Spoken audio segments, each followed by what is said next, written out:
यही कहानी थोड़े और मसाले डाल करके आने वाले रिश्तेदारों को भी सुनाई गई। जो भी पूछता भाई साहब अच्छे भले थे, ये एकदम से कैसे चलते बने, तो जवाब में यही कहानी सुनाई जाती। छोटी बहू की वजह से काफ़ी स्ट्रेस में रहते थे।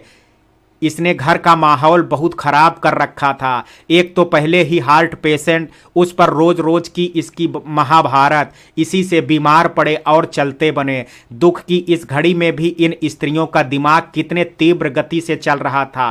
प्रतिपल नया जाल बुना जा रहा था। यह देख देख करके वह दंग रह जाने के अलावा कर भी क्या सकती थी। जानवी अपने कमरे से जब भी बाहर निकलती, कई आंखें उसे ऊपर से नीचे तक घूरती। इस समय वह भीड़ में भी बिल्कुल अकेली थी। उसे यूं छोड़ दिया गया था मानो वही एक पूरे घर के लिए मुसीबत हो। सूतक के चलते काम वालियां नहीं आ रही थी और जेठानी जी से काम होता नहीं था। वो बस बैठे बैठे आग लगाने के काम में माहिर थे।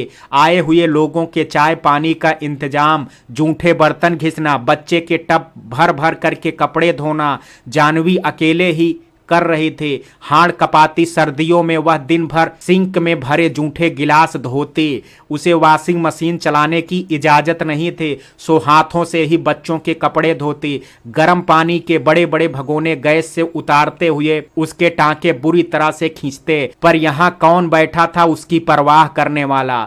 राम राम करके किसी तरह दिन गुजर रहे थे। शुद्धि होने के बाद राज को टूर पर 2 दिनों के लिए अर्जेंट जाना पड़ा। जब लौटा तो अथाह कष्ट में था। उसका चेहरा काला पड़ा हुआ था, उससे चला भी नहीं जा रहा था। क्या हुआ क्या हुआ, सभी लोग यही पूछ रहे थे। किसी की बात का जवाब न देख करके कमरे में आ करके वह मुश्किल से उसका सहारा ले करके बैठा।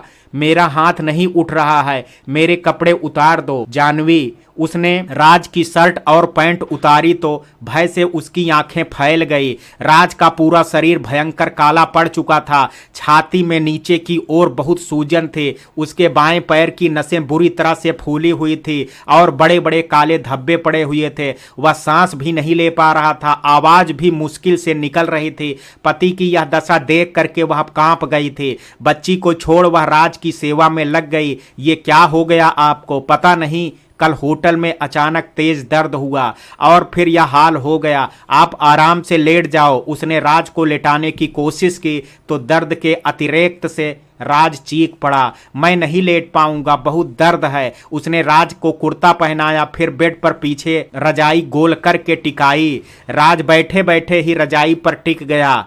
अगले दिन 12वें कार्यक्रम के बाद सभी रिश्ते